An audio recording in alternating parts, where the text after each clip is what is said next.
안녕하세요. 저는 30대 중반의 여성 구독자입니다. 전 살림을 살고 있는 전업주부인데요. 아직 아이는 없지만 어렸을 적부터 꿈이 가정주부이자 현모양처가 되는 거라 결혼하고 난 뒤부터 계속 살림을 살기 시작했습니다.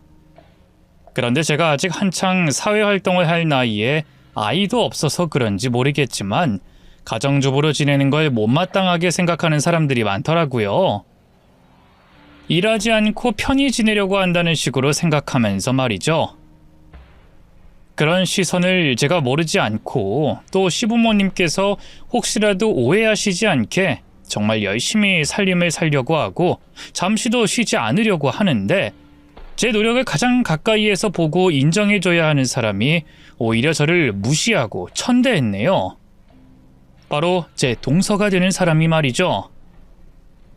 그런 동서의 무시를 집안의 평화를 위해서 참으려고 했는데 결국엔 사건이 터지며 오늘 이 사연을 보내게 되는 일이 생기게 됐어요. 그리고 절 무시하던 동서는 아주 처참한 상황을 맞이하게 됐는데 이런 걸 보면 사람이 평소에 마음을 곱게 써야 한다는 걸 느끼게 됐습니다. 오늘은 그때 그 일에 대해서 제가 여러분께 설명하려고 해요. 저는 어릴 적부터 가정주부 현모양처가 꿈이었습니다. 겨우 그 정도 꿈이라니 너무 소박한 꿈이 아닌가 싶으시겠지만 저의 어린 시절을 아신다면 그럴 수밖에 없다고 생각하실 거예요. 어릴 적 저희 집 형편이 너무 좋지 않았고 그리 화목한 가정이 아니었던 탓에 저는 늘 안정적이고 이상적인 가정의 모습을 꿈꾸곤 했습니다. 내가 받지 못한 부모의 관심과 사랑, 그리고 금슬 좋은 부부의 모습을 제가 결혼을 해서 이루고 싶었던 거죠. 그리고 전 비로소 그 꿈을 이룰 수 있었습니다. 의사의 가정적인 남편을 만나게 되었거든요. 거기다가 시부모님께서도 마음씨가 넓은 분들이셔서 저는 남편보다 많이 빠지는 조건이었음에도 시댁의 반대를 겪지 않았습니다. 흔히 의사 아들을 둔 집안을 생각하면 의사 아들 잘난 것으로 며느리를 무시하고 비교하고 하는데 저희 시부모님은 그런 게 전혀 없는 분들이셨어요. 그냥 너희들이 좋으면 알아서 살아라 싶으신지 제 조건을 신경 쓰지 않으셨고 덕분에 저는 시끄러운 일 없이 남편과 결혼할 수 있었죠. 평범한 집안의 장남이었던 남편은 장남으로서의 무게감 때문인지 과묵하고 표현이 많지 않은 사람이었지만 그럼에도 저를 배려해주고 아껴주는 사람이었습니다. 또 아들만 둘이었던 시부모님은 결혼 후 저를 딸처럼 예뻐해 주셔서 저도 정말 감사하고 기뻤어요. 그런 시부모님과 남편을 보면 제가 정말 결혼을 잘했구나 싶었죠. 그런데 딱 하나, 남편의 동생인 시동생이 좀 문제가 있었습니다. 매사에 진중하고 책임감 있는 남편과 정반대로 시동생은 당장 기분 내키는 대로 눈에 보이는 것만 쫓는 그런 스타일이었어요. 좋게 말하자면 유행에 민감하고 수용적인 스타일이지만 나쁘게 말하면 사람이 너무 가볍고 알맹이가 없는 그런 성격이었죠. 시부모님이나 남편이나 다들 시동생과는 반대의 성향이었기에 유독 시동생만 집안에서 겉도는 느낌이었습니다. 그래도 큰 말썽은 없어서 나름대로 잘 지내고 있다고 생각했는데 그런 시동생이 어느 날 정말로 큰 문제거리를 들고 왔어요. 내키는 대로 사는 사람이라 결혼도 안 하고 자유롭게 살 줄 알았더니 어느 날 갑자기 결혼하겠다며 여자를 데려온 겁니다. 그런데 그렇게 시동생이 데려온 예비동서는 코와 어깨가 하늘을 찌르는 사람이었어요. 예비동서의 직업이 의사였거든요. 그것도 저희 남편처럼 혼자 노력해서 개천에서 용난 평범한 집안이 아니라 대대로 의사인 의료인 집안의 엘리트 코스를 밟은 인재였던 거죠. 그래서 그런 건지 동서는 자신감이 과해도 너무 과했습니다. 시댁에 처음 인사를 오면서도 긴장하거나 걱정하는 기색이 전혀 없었어요. 오히려 자기가 시부모님을 면접 보는 것처럼 빳빳하게 굴더라고요. 한편으로는 오죽 잘나면 저럴까 싶어서 부러우면서도 멋대로인 시동생과의 시너지 때문인지 좀 건방진 게 아닌가 생각이 들었습니다. 물론 제가 이런 말을 입 밖에 꺼낼 수는 없었지만 동서를 보면 답답하고 눈살이 찌푸려질 때가 많았거든요. 자기 잘난 맛을 사는 사람들 특징이 그런 건지 동서는 뭐든지 자기 멋대로 판단하고 해결하길 좋아했습니다. 심지어 그게 당사자가 바라지 않는 방법인데도 불구하고 동서는 무조건 자기가 옳다고 생각하고 막무가내로 나왔어요. 가령 선물 같은 것을 할 때도 상대에 대한 생각이나 배려는 전혀 없이 그냥 자기가 해주고 싶은 거나 아니면 해줬을 때 주변에 자랑할 만한 것들을 하는 편이었습니다. 동서, 이게 뭐야? 웬 향수야? 저 이번에 해외여행 다녀오면서 형님 생각나서 하나 사봤어요. 이 브랜드 아시죠? 엄청 비싼 거.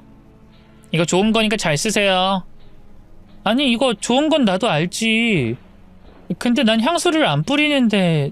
그럼 그냥 전시나 해두시던가요. 남들은 갖고 싶어서 안달인데 형님은 왜 그러세요? 그리고 형님 향수가 독해서 싫다고 그러시는데 그것도 다 편견이에요. 사람이 향기도 좀 나고 그래야 고급스러워 보이죠. 아직도 어린애처럼 로션 냄새 풍기고 다니지 마시고 이런 것 좀 뿌리고 관리 좀 하세요. 아셨어요? 동서는 자기 평판을 위해서인지 제가 관심도 없는 것들을 선물로 주고 생색을 내곤 했습니다. 겉으로 좋은 사람임을 평가받고 싶어서인지 겉으로 보이는 것은 잘해주는 척하는데 그게 정말로 상대를 생각하는 건 아니었어요. 저한테뿐만이 아니고 시부모님께도 그런 식이었죠. 그래서 시부모님도 동서가 내심 불편하신 듯 했지만 어려운 며느리이다 보니 앞에서는 말씀하지 못하셨습니다. 동서 의도가 어쨌든 겉으로는 좋은 며느리인 모습을 하고 있었으니까요. 아무리 그래도 어른한테 어떻게 그렇게 할 수 있는지 저는 동서가 참 신기했어요. 동서한테는 시부모님이나 뭐나 세상 어려운 사람이 아무도 없는 것 같더라고요. 그렇게 잘난 동서이다 보니 동서가 저를 무시하는 건 어쩌면 당연한 일이었습니다. 저는 가난한 집안에 결혼해서는 남편 내조를 하며 전업주부로 살고 있으니 의사 집안에서 의사로 일하는 동서 눈에 제가 얼마나 우스워 보였겠어요. 저도 동서가 대단하다 생각했고 어쩔 수 없는 저희의 격차를 알고 있으니 어느 정도 동서를 이해하려고 했습니다.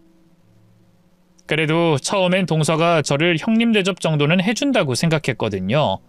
하지만 시간이 가면 갈수록 동서는 저를 무시했고 아슬아슬하게 선을 넘나들며 제게 시비를 걸곤 했어요. 형님, 집에서 살림하는 걸 안 지겨우세요? 지겹고 싶어도 그럴 사이가 없지. 하루 종일 살림 살면 하루가 후딱 가버린다니까? 동서는 모르겠지만 살림이라는 게 워낙 손이 많이 가거든. 그러시겠죠. 하긴 저희 집 일해주시던 이모도 맨날 바쁘다는 소리를 입에 달고 살더라고요. 저같이 진짜 바쁜 사람들이 보기엔 우스운 일이지만 자기들이 바쁘다니까 그런가 보다 그래야죠. 그러고 보면 이 사람들이 참 안일하고 쉽게 사는 것 같아요. 형님 학교 다닐 때 공부하느라 밤새 보신 적 없으시죠? 누가 그러더라고요. 이 사람의 인내심이라는 건 학창시절에 결정되는 거라고. 어렸을 때 책상에 붙어 앉아 밤새 본 사람이랑 그러지 않은 사람은 천지 차이라는 거죠. 아마 그래서 형님이 이렇게 꿈도 없이 가정주부로 사시나 봐요. 하긴 아주버님 바쁜 걸 생각하면 형님이 내조하시는 것도 좋겠네요. 은근히 비교하며 무시하는 동서의 말이 기분 좋진 않았지만 그게 사실이었기에 저도 따지지는 않았어요.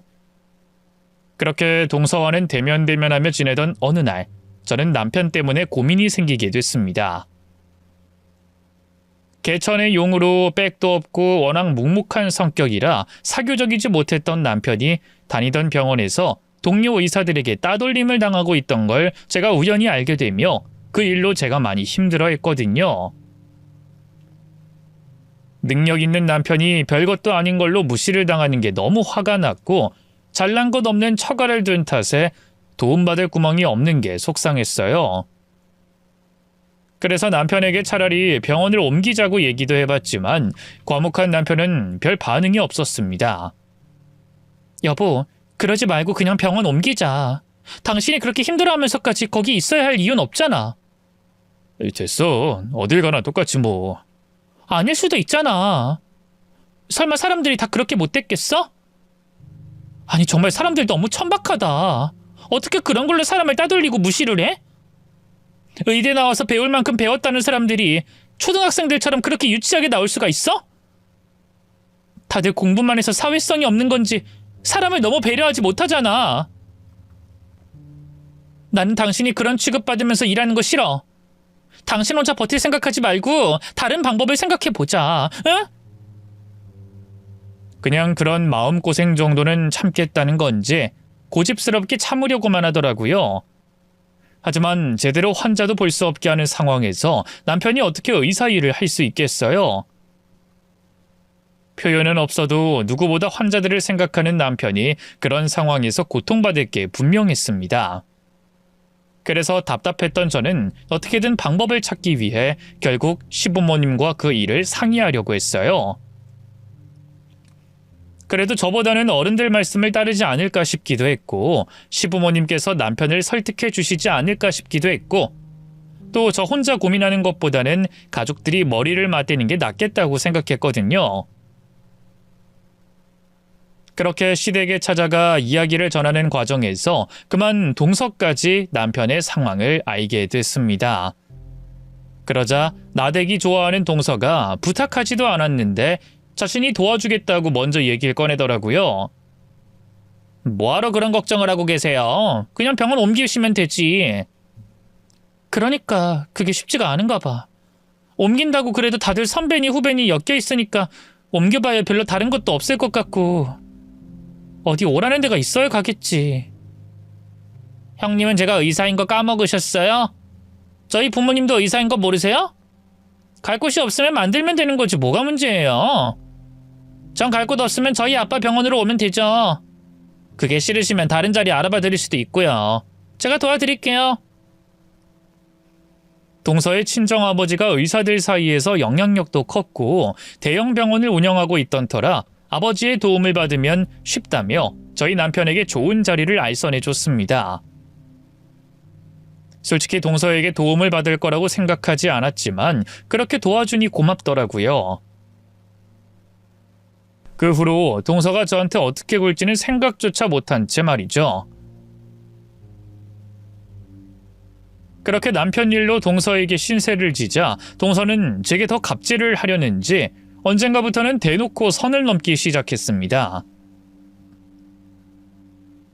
형님, 지금 집이세요? 별로 안 바쁘시죠? 근데 왜? 그럼 저희 집에 가셔서 서류 좀 챙겨다 주실래요? 제가 오후에 세미나가 있는데 집에 서류를 두고 나왔어요. 경비 아저씨 통해서 문 열어드리라고 할 테니까 가셔서 서류 좀 챙겨서 병원으로 와주세요. 제가 바빠서. 처음에는 사소한 부탁들이었습니다.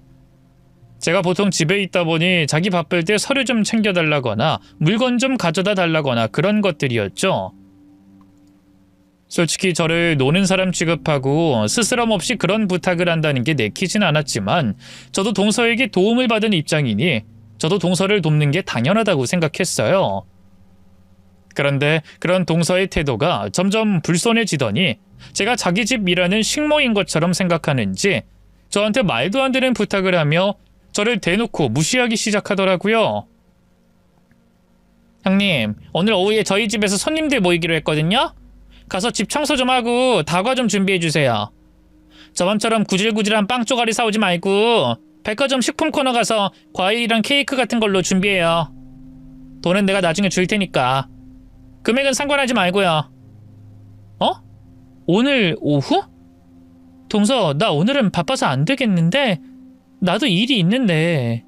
형님 바쁠 일이 뭐가 있는데요? 그렇다고 형님이 저보다 바빠요? 형님, 아주버님이 누구 덕분에 병원 생활하는지 벌써 잊었어요? 형님 눈치 좀 챙기자고요. 거절도 눈치 보고 할 때 안 할 때 구분해야죠. 저를 식모처럼 생각하는 동서는 어느새 시부모님 앞에서도 그런 모습을 보였지만 동서의 눈치를 보시는 시부모님도 동서를 나무라지는 못하셨습니다. 별 볼 일 없는 둘째 아들과 결혼해주고 큰아들의 병원 문제까지 해결해준 동서를 두고 제 편을 드실 순 없으셨겠죠. 그렇게 선을 아슬아슬하게 걸치고 있던 동서는 아예 그 선을 넘어 저를 무시하기 시작했습니다. 하지만 그런 동서의 행동에도 저는 아무 말도 못한 채 참고 있어야만 했어요. 그게 시댁의 평화를, 또 남편의 앞길을 위한 길이었으니까요. 제가 그 자리에서 동서의 잘못된 점을 바로잡겠다고, 집안의 서열을 확실히 하겠다고 난리를 치면 일만 복잡해질 거라고 생각했습니다. 어차피 1년에 몇 번 보지도 않는 사이라면 그 정도 무시 정도야 참고 넘어가 주겠다는 생각으로 동서의 횡포를 참고 또 참았죠. 그런데 동서의 행동을 참고 있었던 사람은 저뿐만이 아니었어요. 그 사람 역시 저처럼 다른 이유로 동서의 잘못된 행동을 참고 있었던 거였고요. 그런데 자기 앞에서, 가족들 앞에서 제가 동서에게 무시를 당하는 걸 보자 참지 않고 폭발해버렸죠. 바로 제 남편이 말입니다. 남편이 동서에게 폭발했던 그날은 낙상사고로 잠시 병원에 입원해 계시던 아버님께서 퇴원하신 날이었어요. 아버님의 퇴원을 축하하는 자리를 만든 날이었죠. 심각한 수술도 아니었고 입원 기간도 짧고 후유증이 긴 부상도 아니라 거창하게 축하할 만한 일은 아니었습니다만 아버님께서 그 사고로 인해 심적으로 많이 놀라고 충격을 받으신 것 같았거든요. 아무래도 연세가 드시니 예전이라면 툭툭 털고 일어나실 만한 사고였는데 그 일로 수술을 하게 되시고 입원까지 하시게 되니 자신이 나이 들었다는 게 체감이 되신 것 같더라고요. 아직 마음은 이팔 청춘이신데 말이죠. 그래서 그 놀란 마음을 진정시켜드리려고 만든 자리가 그날이었습니다. 그리고 아버님 마음을 진정시켜드리고 좋은 분위기 속에서 맛있는 음식을 먹어야 했으니 시동생과 동서는 부르지 않았어요. 제가 불편한 것도 불편한 건데 아버님 어머님께서도 동서 눈치 보느라 불편하실 테니까요. 또 사실 동서는 아버님께서 다치시고 입원하셨다는 걸 모르고 있었습니다. 아버님과 어머님께서 사고에 관해 동서에게 알리지 않으셨고 제게도 입단속하셨거든요. 동서가 의사니까 아버님 수술이나 회복하는 데 도움받을 수 있겠지만 그 동서의 도움이 불편하셨던 거죠.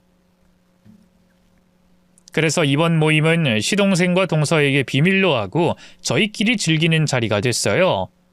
그런데 왜 안 맞는 사람과는 기가 막히게도 계속 어긋나거나 기분 나쁜 일이 우연히 일어나잖아요. 그날도 그랬어요. 자기 자랑할 일이나 생색낼 때 빼고는 시댁에 잘 찾아오지 않던 동서가 하필 그날 아무런 이유 없이 시댁으로 놀러온 거예요. 놀러와서 자기 부부는 제외한 채 모여있는 가족들을 보게 된 거고요. 그게 동서 입장에서는 언짢았던 거죠. 둘째 니가 웬일이냐? 오늘 주말도 아니고 평일이라 바쁠 텐데. 아, 네. 그냥 집에 돌아가다가 아버님 어머님 생각이 났어요. 그전에도 제게 연락을 자주 하신 건 아니지만 최근에 유독 제 전화도 빨리 끊으려 하시고 말도 얼버무리시는 것 같아서 뭐가 좀 이상하다고 생각했거든요. 거기다 형님도 말은 잘 모르겠다고 하는데 저도 이상하다고 느끼는 걸 형님이 모른다는 게 더 이상하게만 느껴졌고요. 그래서 무슨 일이 있나 싶어서 확인해 볼 겸 놀러 올 겸 왔는데 저희만 쏙 빼고 이렇게 좋은 시간 보내실 준비를 하고 계셨네요. 먼저 귀뜸이라도 해주시지 그러셨어요. 그럼 제가 눈치 없이 이 자리에 나타나지 않았을 텐데. 아니 눈치 없다니. 우리는 너 병원 일로 바쁘니까 굳이 바쁘네 귀찮게 하지 않으려고 한 거지. 그렇다고 우리가 대단한 걸 우리끼리 즐기거나 먹는 것도 아니니까. 그러니 기분 나빠하지 마라. 정말 너 생각해서 안 부른 거니? 그래도 말씀을 해주신 거랑 제가 모르고 있다가 알게 된 거랑은 다르죠. 뭐가 어디서부터 잘못된 거지? 정말 내가 기분 안 나빠도 될 일을 기분 나빠하는 건가? 아니면 내가 시댁에 해준 것에 비해 아버님, 어머님께서 날 애정 깊게 생각하지 않으시는 건가? 아, 참 모르겠네. 형님은 어떻게 생각하세요? 제가 기분 나빠하는 게 이상한 거예요? 그리고 형님은 왜 제게 아무런 말도 없었어요? 나도 동서 신경 쓰지 않게 하려고 말 안 한 거지.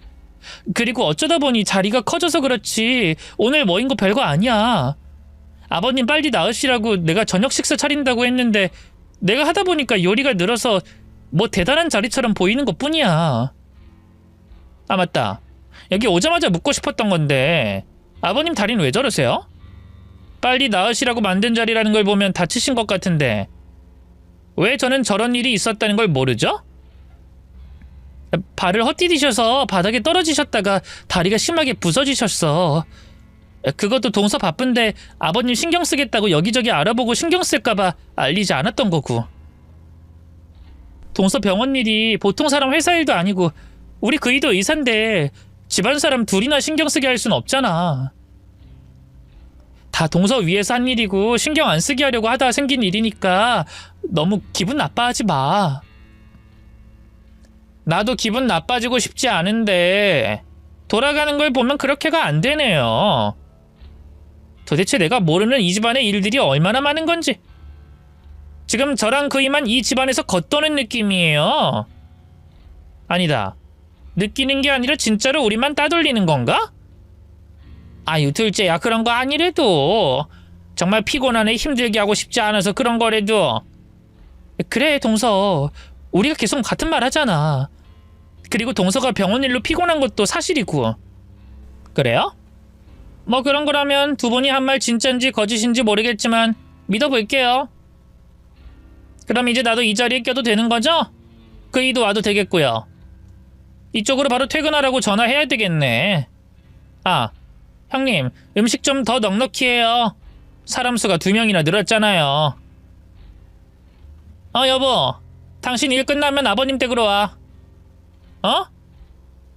아니, 여기서 우리 모르게 잔치가 벌어지려고 했네? 아니, 그런 건 아니고. 나 배려한다고 연락 안 했던 건데. 얘긴 나중에 하는 걸로 하고 우선 이쪽으로 와. 알겠지? 초대받지 않은 손님이던 동서는 자기 부부만 쏙 빼놨다며 기분 나쁜 티를 줄줄 냈습니다. 그 일로 저나 어머님이나 진땀을 쏙 빼야 했고 같이 계시던 아버님도 난감해하셨어요. 그나마 다행히 어머님과 제가 동서의 비위를 맞추며 거짓말을 해 더 큰 난리 없이 난처했던 상황을 모면할 수 있었죠. 결국 그날 함께하고 싶지 않았던 동서네까지 모이게 됐습니다. 식사는 저희 남편과 시동생까지 오면 먹을 예정이었고 예상치 못한 동서와 시동생의 등장으로 인해 제가 음식을 더 해야 했어요. 이제 겨우 좀 쉬려고 했던 저는 몸을 일으켜 주방으로 가 음식을 해야 했고 그런 저를 가만히 둘 동서가 아니었죠. 우리 형님 저 때문에 또 고생하네요. 제가 눈치 없이 시댁에 오지만 않았어도 지금쯤 쉬고 있었을 텐데. 그렇죠? 고생은 무슨... 그리고 진짜 그런 거 아니라니까. 동서 힘들까봐 안 부른 거야. 오해하지 마. 그래요? 근데 그게 절 위한 진심이었든 아니었든 상관없어요. 문제는 내가 무시당했다는 기분을 느꼈다는 거지. 어머님은 그렇다 해도 형님은 저한테 그러면 안 되지 않아요? 내가 기분이 나쁠지 안 나쁠지 형님이 마음대로 판단하면 안 되죠. 뭐든 나한테 보고한 후에 기분이 나쁠지 안 나쁠지 비위를 맞춰야지. 왜 마음대로 판단하고 그래요? 뭐? 보고라고? 내가 동서 기분을 판단하면 안 된다고? 동서, 기분 나쁘다는 건 알겠는데 그래도 그렇게 말하면 안 되지. 내가 동서 아랫사람이야? 그리고 윗사람 아랫사람을 떠나서 내가 동서 눈치를 봐야 해? 그럼 안 봐요? 형님, 말이 나와서 저도 하는 말인데요. 솔직히 형님이 아주버님과 만나셔서 제 형님이지 다른 걸 비교해서 제게 우더른 대접받아야 할 부분이 있어요? 아버님, 어머님께 해드린 것만 봐도 형님이 저보다 우더른처럼 해주시냐고요. 아니잖아요. 거기다 아주머님께서 제 덕 톡톡히 보고 있지 않나요? 그럼 저보다 잘나고 못나고를 떠나서 아주버님을 생각해서라도 제 눈치 봐야 하는 거 아닌가요? 제 말이 틀렸어요? 뭐? 동서, 아무리 그래도 그렇지 어떻게 그런 말을 내 앞에서... 그러니까 지금까지 제가 한 말이 틀린 말이냐고요. 그것부터 말씀해 보세요. 대놓고 저를 무시하는 동서에게 화가 났지만 이번에도 참아야만 했어요. 억울하게도 동서가 한 말 중에 틀린 말이 없었으니까요. 저랑 동서를 비교하는 건 물론이고 동서가 아버님 어머님께 물질적으로 더 많은 걸 해드리는 것도 사실이었습니다. 물론 제가 심적으로 또 제 몸을 써가며 시부모님께 열심히 하고 잘했죠. 하지만 당장 눈에 보이고 도움이 되고 또 값이 나가는 건 동서가 시부모님께 한 것들이었어요. 거기다 남편 일을 생각하면 제가 동서에게 눈치를 보고 아부를 떨어야 하는 게 맞는 행동이었습니다. 그러니 이번에도 저는 입을 다물고 있어야 했어요. 비굴하지만 말이죠. 그래, 동서 말이 다 맞아. 그런데 그렇게까지 할 필요는 없잖아. 나도 일부러 나쁘게 마음먹고 연락 안 한 것도 아닌데 말이지. 그래도 동서 기분이 상했다고 한다면 내가 사과할게. 미안하고 앞으로는 동서 입장에서 생각하도록 할게. 됐지? 그럼요. 제가 속이 좁은 사람도 아니고 형님께서 사과까지 하시는데 이번 일을 더 문제 삼을 생각은 없어요.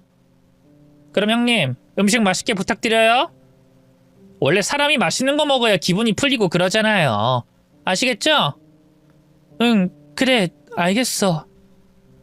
대놓고 위아래를 뒤집는 동서의 행동에 순간 욱했지만 제 처지와 집안 상황을 떠올렸던 저는 동서의 비위를 맞춰줬습니다.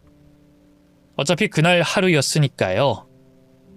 그날 하루 버티면 또 다음번 만남 전까진 그 재수없는 얼굴을 보지 않아도 됐으니까 참을 수 있었고 참아야만 했던 거죠. 그렇게 참을 인을 여러 번 마음속으로 새겼던 저는 동서와 시동생까지 넉넉히 먹을 수 있는 음식을 마칠 수 있었고 음식을 다 마쳤을 때 퇴근한 남편과 시동생도 시댁에 도착했어요.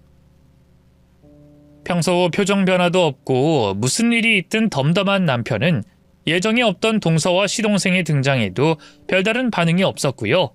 그런 남편의 무게감 때문인지 이전까지 어머님과 제게 시도 때도 없이 깐죽대고 어깨에 힘을 주던 동서도 조금은 조용해져 있었습니다. 그 조용함이 자리를 마무리할 때까지 이어지길 바라고 있었는데 한번 솟아오른 시건방짐은 자제를 할 수 없는 건지 식사하러 자리를 앉자마자 시작됐습니다. 아주버님, 병원 일은 좀 어떠세요? 다들 잘해주시죠? 불편한 것도 없고요? 네, 재수씨 덕분에 부족함 없이 지내고 있어요. 그렇죠? 그래도 혹시 불편하신 게 있으시면 언제든 뭐든 말씀하세요. 제가 아주버님 도와주기로 했는데 끝까지 책임져야죠. 만약 아주버님께서 불편하신 게 있으시면 저랑 저희 아빠 얼굴에 먹칠하는 거랑 다름없으니까 꼭 말씀하세요. 아시겠죠? 전에 없던 빽이 생긴 건데 제대로 활용해야 아주버님도 저희도 의미랑 보람이 있는 거죠. 아, 네. 아우, 우리 아주버님은 워낙 과묵하셔서 제가 고맙다는 말 한번 듣기가 어렵네요. 그럼 아버님, 어머님께 대신 들어야지. 아버님, 어머님, 둘째 며느리 진짜 잘 들이지 않으셨어요? 며느리 하나 잘 들여서 두 아들 모두 다 잘 됐잖아요. 백없는 아주버님 앞길 터져 의사 아내 2개 해줘. 저 정말 복덩이죠? 그렇죠? 그럼 내가 자주 표현을 안 해서 그렇지 너에게 정말 고마워하고 있다. 네가 우리 집 복덩이가 맞지. 그럼 복덩이고 말고. 그러니까요. 저도 그렇게 생각해요. 근데 이게 진짜 신기하지 않아요? 에너지 보존의 법칙처럼 많이 모자란 형님이 있으니까 또 그만큼의 빈 부분을 채우고도 남는 제가 들어온 거잖아요. 그건... 여보, 당신 너무 많이 나간 것 같다. 농담이 좀 지나쳤네. 그리고 밥 먹을 자리에서 길게 말하면 안 돼. 형수님이 요리한다고 오래 고생하셨는데 음식 따뜻할 때 먹어야지. 자, 그럼 얼른 먹자. 아버지, 어머니, 얼른 밥 드세요. 형, 먹어. 형수님, 드시죠. 동서가 얼마나 지나친 소리를 했는지 그 자리에 앉아있던 식구들 모두 놀란 표정을 짓고 있었습니다. 거기다 딱히 개념이 있다고 말할 수 없는 시동생조차 놀라 황급히 동서가 한 말을 덮고 식사 자리를 이어가려고 할 정도였어요. 그런데 동서 입장에서는 가족들의 놀란 표정을 더 보고 싶고 자기 남편이 말을 끊었던 게 기분 나빴는지 그런 식의 분위기를 계속 끌고 가려고 했죠. 아, 그래. 뭐 내가 너무 내 말만 했네. 밥 먹어야지. 오늘 밥 먹으려고 이 자리 마련한 건데. 그럼 우리 형님이 얼마나 음식을 맛있게 했나 먹어볼까? 자, 응? 아우, 이게 뭐야? 반찬이 뭐 이렇게 짜? 형님, 설마 간이 다 이런 건 아니죠? 이러면 안 되는데? 어머, 아, 이것도 짜네. 어? 이것도 짜? 아니, 형님, 제가 전에 말씀드리지 않았어요? 싱겁게 먹어야 한다고 했잖아요. 아버님, 어머님 나이에는 입안 감각이 더 떨어져서 더 싱겁게 먹어야 한다고. 아, 근데 이거 왜 이렇게 짜요? 예, 이거 우리가 너무 싱겁다고 해서 얘가 우리 입맛에 맞춰준 거다. 싱겁게 한 거 조금 더 간 맞춰달라고 한 거야. 아이, 그러니까 네 형님한테 뭐라고 하지 마라. 얘 우리 건강 많이 신경 써. 우리도 병원 가서 항상 검사 받고 나름대로 관리하고 있고. 간 이 정도로 해서 먹는 거 아무런 문제 없다. 문제 없어. 신경 쓴다는 사람이 음식을 이렇게 해요? 형님, 가정주부라면서 간도 못 맞춰요? 가정주부라면서 뭔 음식이 이렇게... 하여튼 가정주부도 뭘 배우고 뭐가 든 게 있어야지. 아무나 하니까 건강이고 뭐고 하나도 신경 안 쓰고 요리를 하지. 형님, 이제부터는 음식하는 것도 제게 보고하고 확인받은 다음에 하셔야겠어요? 난 현모양처가 꿈이라는 형님이라길래 음식은 괜찮게 하나 했더니 그것도 아니네. 맛은 모르겠지만 가족들 건강은 조금 더... 아! 아주버님, 왜 이러세요? 아, 왜 이러시는 거예요? 오늘 시댁에 와서 마치 지 세상처럼 행동하던 동서는 탄력을 받았는지 시부모님도 아주버님인 제 남편도 무시하고 날뛰기 시작했습니다. 마치 시댁에서 자신의 힘과 능력을 과시하듯이 절 희생양으로 삼고 목소리를 높이기 시작했죠. 그런데 그때 아무도 예상 못하던 일이 발생했어요. 언제나 감정을 드러내지 않고 조용히 모든 상황을 지켜만 보던 남편이 동서의 멱살을 확 붙잡은 거죠. 그 자리에 있던 가족들 모두 놀랐지만 그중 가장 놀랐던 건 멱살을 잡혔던 동서였어요. 아주버님, 이거 좀 놓으세요. 갑자기 왜 멱살을 잡으세요? 형, 이 사람이 말실수를 좀 했기로써니 멱살까지 잡는 건 너무하잖아. 아니, 멱살을 잡더라도 내 멱살을 잡아야지. 이 사람 멱살을 왜 잡아? 형, 그거 놔. 놓고 얘기하자. 어? 너는 이런 상황에서도 네 마누라 편을 들 만큼 이 여자가 좋은가 보다. 네 형수 무시하는 거야. 따지고 보면 남이라서 그렇다고 쳐도 아버지 어머니 앞에서까지 이 난리인데 괜찮은가 봐? 아니면 화는 나는데 어쩔 수 없이 참고 있는 거냐? 네 능력으로는 죽었다 깨어나도 다시 만날 수 없는 의사 아니라서. 형!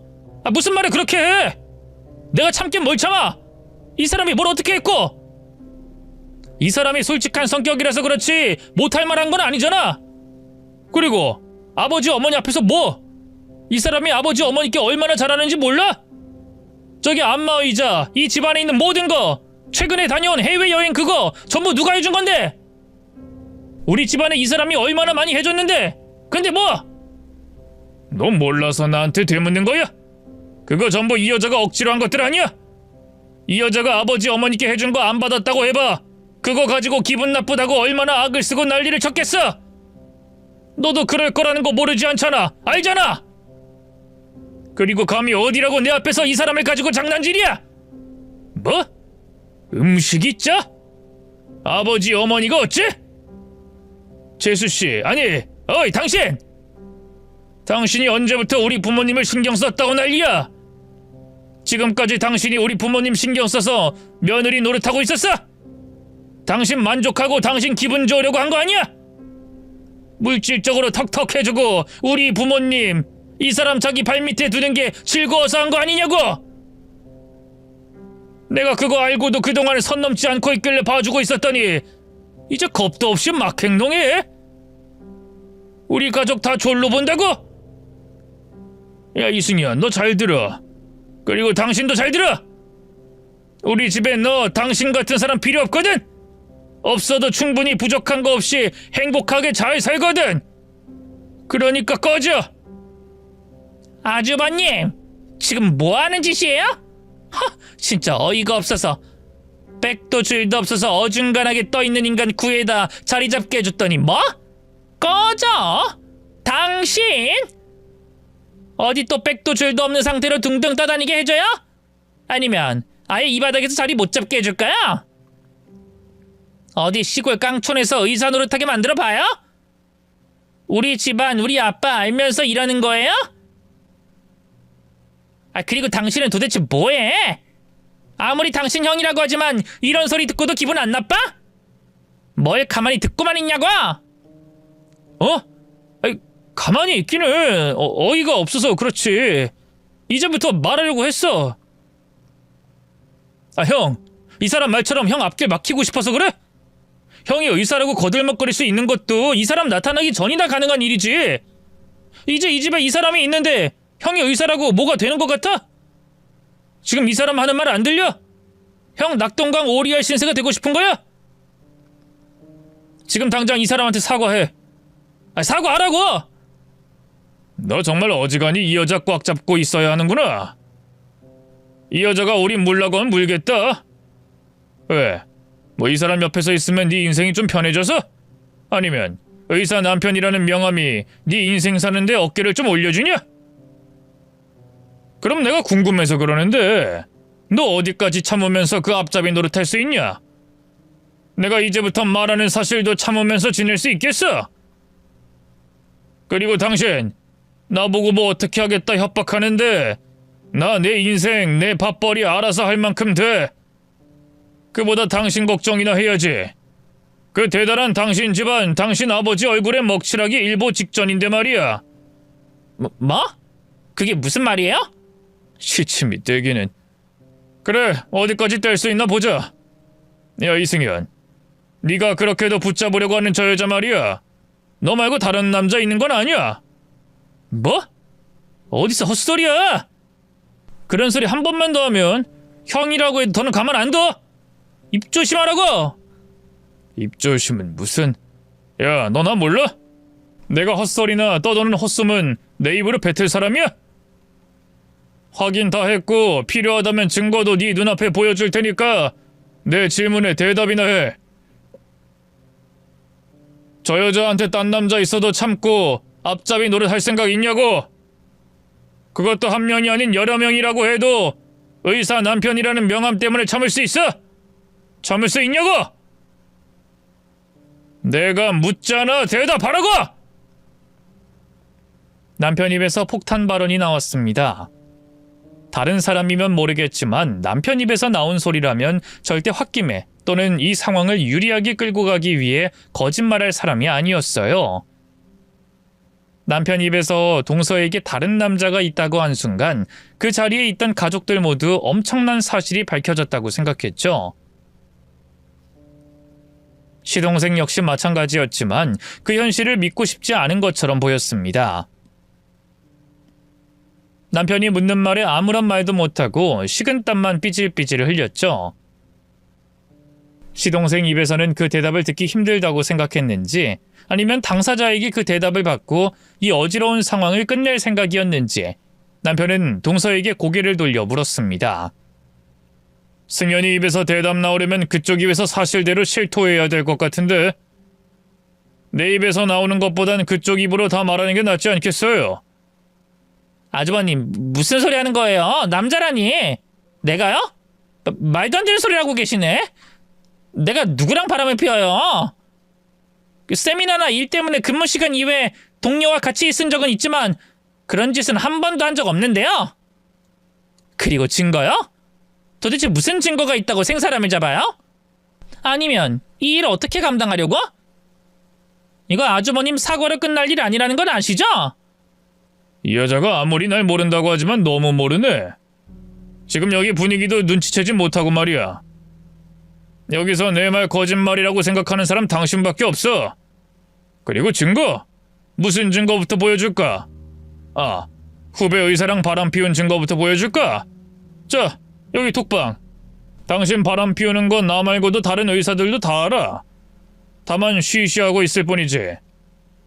그리고 내가 이 사실 확인하고 승연이를 도와주려 뒷조사를 좀 했더니 다른 게 더 나오더라고. 여기 이런 사진들이 말이지. 이건 당신 만나는 후배 의사 아니잖아. 내가 알아보니까 호스트바에서 만난 어린 남자랑 병원 연계 사업한다고 알게 된 사업가도 있고 또 무슨 말도 안 되는 소리야! 그런 거 마음만 먹으면 조작 가능하다는 거 내가 모를 것 같아? 전부 조작이잖아, 조작! 조작? 조작인지 아닌지 다 같이 가서 확인해 볼까? 아니면 여기 있는 남자들 찾아가서 확인해 봐? 아니다.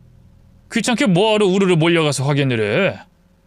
그 잘난 당신 집안, 당신 아버지한테 가서 보여주고 쉬쉬하면서 도는 소문 내가 퍼뜨려버리면 알아서 확인할 텐데. 그럼 되겠지? 그럼 그동안 당신 집안 믿고 까불던 당신도 볼만하겠어? 내가 잘은 모르지만 당신 아버지 사회적인 지위와 명성에 금가는 거 무척이나 싫어하지 않아? 근데 지금까지 쌓아온 걸 딸이 무너뜨리려고 하니 가만히 있지 않을 텐데 말이야. 안 돼! 아주버님, 제가 잘못했어요. 제가 잘못했으니까 제발 그것만 하지 말아주세요. 저 진짜 죽어요. 저희 아버지, 제가 자기 명성에 조금이라도 흠집냈다가는 어떻게 할지 모른다고요. 제발, 조금 전에 했던 말 사죄드릴게요. 아버님, 어머님, 그리고 형님께 무릎 꿇고 빌게요. 필요하신 게 원하시는 게 있으면 뭐든 할 테니 제발 용서해 주세요. 네? 야 승현아, 이거 봐라. 이거 인정하는 거 맞지? 이런데 너 괜찮냐? 한 명도 아니고 여러 명이나 바람 피우고 있었는데 앞잡이 노릇할 수 있겠어? 남편이 제기한 일에 동서가 모든 것을 인정하는 듯 잘못을 비자 시동생은 마지막까지 믿고 있던 그 신락 같은 희망이 끊긴 모습이었습니다. 이성을 잃은 모습이었죠. 야 박나희, 너 미쳤어? 너 진짜 내가 이제까지 네 비위 다 맞춰주고 네가 아는 또라이 짓 다 이해하고 대신 커버치고 다 해줬는데 네가 감히 너 정말 정신 나간 여자였어. 완전히 미친 여자였다고. 나한테 그만 소리 질러. 그럴 시간 있으면 얼른 아주버님께 무릎 꿇고 빌어. 지금 그게 중요한 게 아니라고. 그건 나중에 해결하고 지금은 아주버님이 먼저야. 그러니까 당신도 얼른 무릎 꿇어. 뭐? 이게 중요한 일이 아니라고? 야, 이게 왜 안 중요해? 이것보다 중요한 일이 어딨어? 그래서 뭐? 그게 왜 중요한데? 너 나랑 이혼할 거야? 아니잖아. 지금 이 일이 우리 아빠 귀에 들어가서 나 박살나는 것보다 중요한 일이 어딨어? 아빠한테 박살나면 나도 끝이고 그럼 당신도 끝이라는 거 몰라? 그러니까 얼른 여기 붙어서 빌어. 빌라고! 뭐? 이런 미친! 야, 너 나를 네가 키우는 애완견 정도로 생각하냐? 내가 의사 남편 그거 하나면 바람 피운 여자도 용서할 것 같냐고!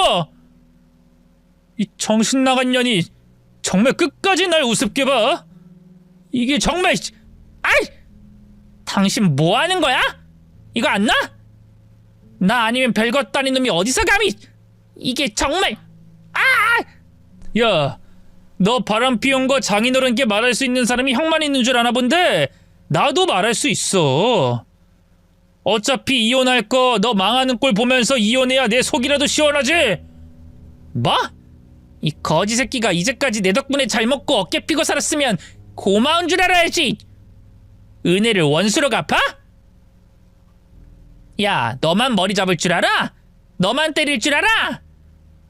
의사 남편 자리 절대 포기 못할 줄 알았는데 시동생도 마지막 자존심은 있었나 보더라고요. 동서가 모든 걸 인정하자 동서 머리채를 잡고 이혼 이야기를 꺼냈어요. 물론 동서가 시동생의 마지막 자존심마저 밟아 뭉개고 무시하려고 해서 한 행동이긴 했지만 말이죠. 동서는 자기가 바람 피우는 걸 시동생에게 아무렇지 않아 했습니다. 되려 의사 남편이니 이제까지 자기 때문에 편하게 살았으니 참고 넘어가줘야 한다는 마인드더라고요. 그게 진짜 놀라웠습니다. 어쨌든 두 사람은 서로 치고받고 싸우기 시작했어요. 그 모습이 저나 남편이나 꽤나 즐거웠는데 아버님과 어머님 입장에서는 그러지 못했죠. 이 자식놈이라는 게, 며느리라는 게 한심한 말이나 주고받고 치고받고 싸우니 꼴보기가 싫으셨던 모양입니다. 그걸 눈치챈 남편은 동서와 시동생을 쓰레기 버리듯이 집 밖으로 쫓아냈어요. 그리고는 동서뿐만 아니라 시동생 역시 똑같은 놈이라며 미련 갖지 말라는 말을 시부모님께 했습니다. 아버지 어머니, 이제 승연이 저놈도 저 여자처럼 남의 집 자식이라고 생각하세요. 오늘 보셨지 않습니까? 저놈이 어떤 놈인지. 이번 일 끝나고 나름 뭘 느끼고 반성한 것처럼 다시 우리 가족 앞에 나타날 텐데 진심으로 반성할 놈이었으면 진작에 했을 겁니다. 그러니 받아주지 마세요. 만약 진짜 정신 차린 것 같으면 제가 승연이 두 분 앞에 데려다 놓겠습니다. 그리고 당신 이제까지 고생했어. 저 여자 사이에 무슨 일이 있었는지 내가 다는 모르지만 오늘 하는 짓 보니까 그동안 많이 힘들었을 것 같은데 미안해. 나 때문에 하고 싶은 말 있어도 하지 못해서. 혹시 저 여자한테 할 말 남아있으면 나 신경 쓰지 말고 말해. 나 앞으로 어떻게 되든 저 여자, 저 집안 덕 보고 살 생각 없으니까. 솔직히 이전처럼 산다고 내가 손가락 빨고 죽는 것도 아니잖아. 할 말 없어. 당신이 내 속 시원하게 대신 다 해줘서. 그나저나 어떻게 된 일이야? 언제부터 동서가 바람 피우는 거 알고 있었어? 그리고 왜 혼자서 알고 있었고? 바람 피운다는 거 알게 된 건 아까 말한 것처럼 내가 있는 동기들 단톡방에 그 후배랑 저 여자랑 만나는 것 같다는 말과 사진이 올라왔을 때 알았어. 내가 거기 단톡방에서도 워낙 말이 없으니까 나 잊고 말한 것 같고. 그게 한 6개월 정도 됐나? 그리고 그 여자 뒤를 캐고 다른 남자가 있다는 걸 알게 된 건 한 4개월 정도? 처음엔 저 여자 바람 피운다는 걸 듣고 확인만 한 다음에 승현이한테 말해주려고 했는데 남자가 한 명이 아니라 여럿 더 있다는 걸 알게 되니까 망설여지더라고. 승현이에게 너무 큰 충격은 아닐지, 그리고 아버지 어머니께도 이게 충격으로 다가올지 않을지. 또 당신도 알다시피 승현이 제가 의사 와이프 뒀다고 엄청나게 좋아했잖아. 그러니 저 여자한테 내가 알고 있는 것들 말해서 다시는 바람 안 피우겠다고 약속하고 모른 척 넘어갈까 고민도 했어. 승현이랑 저 여자가 마이동풍으로 점점 더 건방지게 나올 땐 한번 제대로 망신을 주려고 벼르기도 했고. 어쨌든 마음이 복잡한 상태에서 이러지도 저러지도 못하고 참고 있었는데 오늘 저 여자가 우리 부모님, 당신, 나, 우리 가족을 우습게 보고 까부는 것 같아서 이때다 싶었지. 승현이 저놈도 자기 와이프 미쳐서 날뛰는데 가만히 있는 걸 보니 안 될 놈이구나 싶었고. 그래서 말하게 된 거야. 남편은 제가 동서에게 당하고 있는 상황까지 정확히는 모르고 있었지만 그래도 점점 제 손아래 사람으로서 며느리로서의 위치를 망각하고 선을 넘나들던 동서를 지켜보고 있었던 모양입니다. 하지만 장남으로서 이 일로 집안 자체가 흔들릴 수도 있고 동생 역시 무너질 수 있다고 생각해 섣불리 움직이지 못했던 거죠. 그러다 그날 미쳐 날뛰는 동서를 보고 1초도 망설임 없이 터트린 거였어요. 시기적으로나 상황적으로나 완벽한 그때 말이죠. 그 일로 동서와 시동생은 서로가 서로를 괘씸하게 생각해 피튀기게 싸웠고 주변 사람들에게 서로를 비방하다 결국 이혼하게 됐습니다. 이혼하는데 당연히 손해와 상처만 가득할 수밖에 없었지만 두 사람은 더욱더 자기들에게 피해가 가고 손해만 보는 이혼을 하게 된 거죠. 그리고 어떤 식으로든 피해가 튈 거라고 생각한 남편에게는 아무런 일도 없었어요. 동선의 사돈 측에서도 자기 일 열심히 하던 제 남편에게 보복성 행동을 함부로 할 수 없었겠죠. 하지만 그런 동선의 측 행동과 상관없이 남편은 사돈네 병원을 그만뒀습니다. 남편 성격상 굳이 불편한 자리에 돈 때문에, 자리 때문에 있을 사람이 아니었으니까요. 그리고 남편이 갈 곳이 아예 없는 것도 아니기도 했고요. 그렇게 그날 이후 시부모님과 저는 동서가 우리 집안에 들어오기 전처럼 마음을 놓고 지낼 수 있었어요. 이제는 더 이상 동서나 시동생 때문에 시댁에서 모임과 행사를 하는데 긴장할 필요도 없고 말이죠. 아주 행복하게 지내고 있습니다. 시동생은 아직 남편이 판단하기에 정신을 못 차렸다고 생각하는지 집안일이 있을 때도 부르지 않고 있고요. 그 외에 다른 문제는 없이 아주 잘 살고 있는 것 같습니다. 부디 조만간 시동생까지 정신을 차린 모습으로 나타나 저희 남편이나 시부모님 마음구석에 남아있는 아쉬움과 걱정마저도 사라졌으면 좋겠네요. 그럼 오늘 제 이야기는 여기서 마무리하겠고요. 다들 쌀쌀해지는 날씨 건강관리 잘 하시길 바라겠습니다. 안녕히 계세요.